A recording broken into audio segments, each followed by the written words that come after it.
શ્રી કૃષ્ણાય નમઃ. શ્રી ગોપીજન વલ્લભાય નમઃ. જય શ્રી કૃષ્ણ વૈષ્ણવો, સ્વાગત છે તમારું કેટી કોમરેડ ચેનલમાં. પુષ્ટિ ભક્તોની વાર્તામાં આજે આપણે વાર્તા કરીશું ભગવાન દાસ અને ત્રિભુવનભાઈની. લગ્ન મંડપમાં ગોર મહારાજ મોટા કર્કશ અવાજે બોલતા હતા, સમય વર્તે સાવધાન, કન્યાના માતા પિતા સાવધાન, કન્યા પધરાવો સાવધાન. ગોર મહારાજે ઊંચે જોયું, ચારે તરફ ડોક ફેરવી. કન્યાના પિતાનો પત્તો જ ન હતો. ફરી અધીરા અવાજે એને એ જ બૂમ પાડી કે કન્યા પધરાવો સાવધાન. મહારાજ, શાંતિ રાખો, છોકરીના બાપને જ શોધીએ છીએ. ગ્રહણ ટાણે જ ક્યાંક સાપ નીકળ્યો છે. આવું લગ્ન મંડપમાંથી કોઈક બોલ્યું. તેમાંથી જ કોઈ બીજું બોલ્યું, અલ્યા ભાઈ, પણ આ મુહૂર્ત જાય છે. દીકરીના લગ્નનું મુહૂર્ત ન સાચવનાર એ પિતાનો ચાલો આપણે પરિચય કરીએ. એમનું નામ ભગવાન દાસ, અમદાવાદમાં રહે, શ્રી ગુસાઈજીના સેવક, જાતે ભગવદ સેવા કરે, વૈષ્ણવોને ભાવથી પ્રસાદ લેવડાવે. રાતે તેમના ઘેર ભગવદ વાર્તા થાય, વૈષ્ણવો આવે, ધોળ અને પદ ગવાય. એમનો ભગવદ ભાવ વધતો ગયો, સાચા ભગવદીય બન્યા. એક દિવસ તેમને ત્યાં એક પરદેશી વૈષ્ણવ આવ્યા.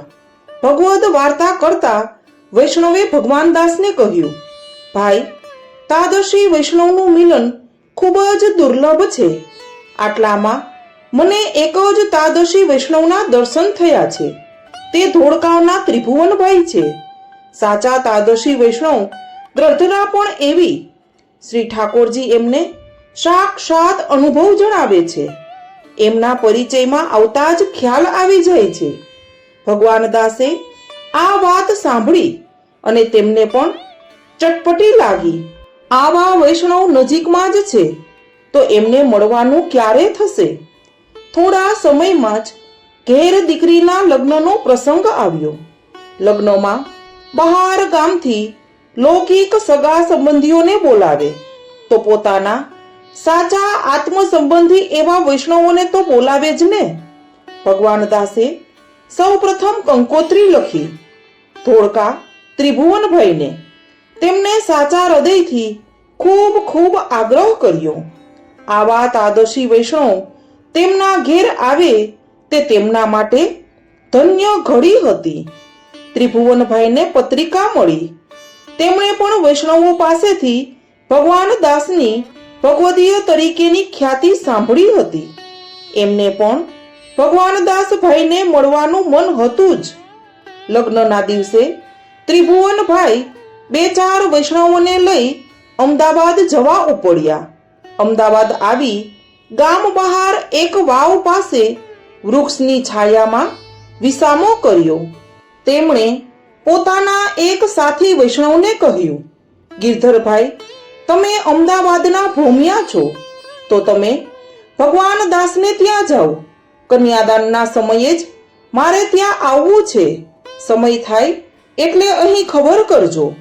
ત્રિભુવનભાઈ વિચક્ષણ સ્વભાવના, બીજાનું કહેવું જટ સ્વીકારી ન લે, થોડીક પરીક્ષા કરે.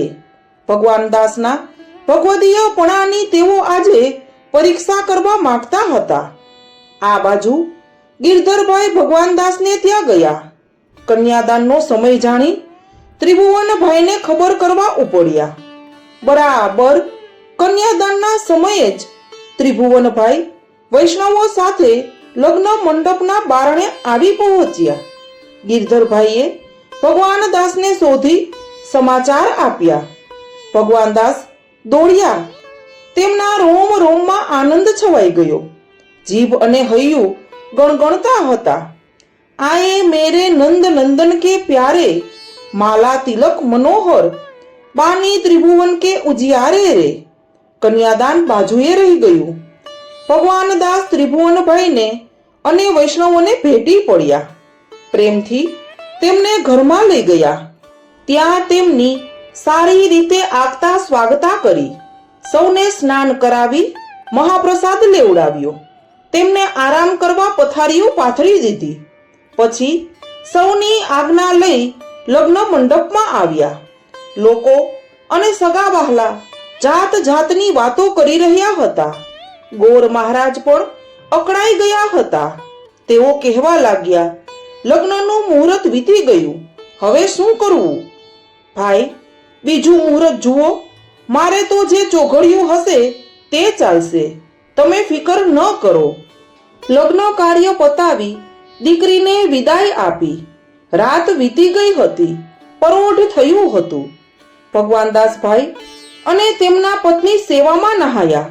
સેવા પહોંચી વૈષ્ણવોને ખૂબ પ્રેમથી પ્રસાદ લેવડાવ્યો. તેમની સાથે ભગવદ વાર્તા કરી. ત્રિભુવનભાઈ મનોમન વિચારે છે, વાત સાચી. ભગવાન દાસમાં સાચા ભગવદીયના બધા લક્ષણો જણાય છે. લૌકિક અને અલૌકિક કાર્યો સાથે આવે ત્યારે ભગવદીય લૌકિક કાર્યની પરવા ન કરે. તે છોડીને અલૌકિક કાર્ય સાચવી લે છે. ભગવાન દાસે માર્ગનો આ સિદ્ધાંત બરાબર જીવનમાં ઉતાર્યો છે. કન્યાદાનમાં વિલંબ કરી લૌકિક વૈદિકની પરવા ન કરી. ધન્ય છે તેમને. પરંતુ હજી તેમની થોડી વધુ પરીક્ષા કરું તો વૈષ્ણવનું સ્વરૂપ તેઓ કેવું સમજ્યા છે. ભગવદ સેવા અને વૈષ્ણવ સેવા એ બેમાં તેઓ કોને પ્રાધાન્ય આપે છે તે જરા જોઈએ. રાતે ભગવદ વાર્તા થઈ. સુવાનો સમય થતા ત્રિભુવનભાઈએ કહ્યું, ભાઈ, મને રાતે શ્રી ઠાકોરજીના મંદિર પાસે સુવાની ટેવ છે. ભગવાનદાસભાઈએ કહ્યું, ભલે, ત્યાં પથારી કરી દો. ભગવાનદાસ વિચારે છે, ધન્ય છે તેમને. શ્રી ઠાકોરજી પર કેવી લગ્ની છે. ત્રિભુવનભાઈ મંદિરના ઉંબરા પાસે જ માથું રાખી સૂઈ ગયા. બીજા દિવસે સવારે ભગવાનદાસ અપરસમાં સ્નાન કરીને આવ્યા. ત્રિભુવનભાઈ આંખો મીચીને સૂઈ ગયેલા. તેઓ જાગતા જ નથી. ભગવાનદાસ ત્યાં ઊભા ઊભા વિચાર કરે છે. શ્રીજીને જગાવવાનો સમય થયો છે. શ્રી ઠાકોરજીને અવેર થાય છે, પણ વૈષ્ણવની નીંદમાં ખલેલ કેમ પડાય? તેઓ ત્યાં ઊભા ઊભા જ મનમાં ભગવદ નામ લેતા રહ્યા. વખત વીતતો જ ગયો. ત્રિભુવનભાઈ આંખો મીચીને જાગતા જ સૂતા છે. તેઓ બધું જાણે છે, પણ બોલતાય નથી અને ઉઠતાય નથી. એમને તો પરીક્ષા કરવી છે કે ભગવાનદાસ વૈષ્ણવનું સ્વરૂપ કેવું સમજ્યા છે. બહુ વાર થઈ પછી તેઓ આળસ મરડી બેઠા થયા. ભગવાનદાસને ભગવદ સ્મરણ કરી પૂછ્યું, અરે ભાઈ, તમે ક્યારના આમ ઊભા છો? મને જગાડ્યો કેમ નહીં? ભગવાનદાસે કહ્યું, હું તો હમણાં જ નાહ્યો, કપડાં પણ હજી બદલ્યા નથી. ત્રિભુવનભાઈ વિચારે છે, ધન્ય છે, આટલું ખોટી થયા પછી પણ મને જણાવતા એ નથી. આમનામાં ભગવદીયના સર્વ લક્ષણો છે, એમાં જરાય સંદેહ નથી. મારી પરીક્ષામાં પ્રથમ નંબરે પાસ થયા છે. ભગવાનદાસના ખૂબ આગ્રહથી ત્રિભુવનભાઈ અને વૈષ્ણવો તેમને ત્યાં 3-4 દિવસ રહી ધોળકા પાછા ગયા. ભગવાનદાસને ઘણો આનંદ થયો. તેઓ વિચારવા લાગ્યા, ત્રિભુવનભાઈ તાદર્શી વૈષ્ણવ છે એમ સાંભળેલું. તેમના ઘેર જવાનું થાય તો તેમના તાદર્શીપણાને જાણી શકાય. પણ એમ કાંઈ એમને ત્યાં જઈ અને તેમને પરિશ્રમ અપાય? પ્રસંગ આવે ત્યારે વાત. 2-4 વર્ષ આમને આમ વીતી ગયા. ભગવદ ઈચ્છાએ ત્રિભુવનભાઈના પત્ની યુવાન વયમાં જ ગુજરી ગયા. શ્રી ઠાકોરજીની સેવા એકલાથી થવી સરળ ન હતી. ત્રિભુવનભાઈએ પ્રભુના પરિશ્રમનો વિચાર કરી ફરી લગ્ન કરવા વિચાર્યું. 1 વર્ષ બાદ ફરી લગ્ન કરવાનું ગોઠવ્યું. દિવસ નિશ્ચિત કર્યો. વૈષ્ણવોને કંકોત્રીઓ લખી. સૌ પ્રથમ કંકોત્રી ભગવાનદાસને લખી. ભગવાનદાસને આ નિમિત્તે ધોળકા જવાની તક મળી ગઈ. તેઓ લગ્નના દિવસે 3-4 વૈષ્ણવોને સાથે લઈ ધોળકા જવા નીકળ્યા. ગામ બહાર વિસામો કર્યો. મોહનભાઈ, વરઘોડાનો વખત થાય ત્યારે મને ખબર આપજો. ભગવાનદાસભાઈએ એક વૈષ્ણવને આવું કહી લગ્નમાં મોકલ્યા. વરઘોડાનો સમય થયાના સમાચાર લઈ મોહનભાઈ આવ્યા. ત્રિભુવનભાઈ ઘોડે બેસવા જતા જ હતા ત્યાં જ ભગવાનદાસ જઈ પહોંચ્યા. ત્રિભુવનભાઈ સામે જઈ પ્રસન્નતાથી તેમને ભેટ્યા.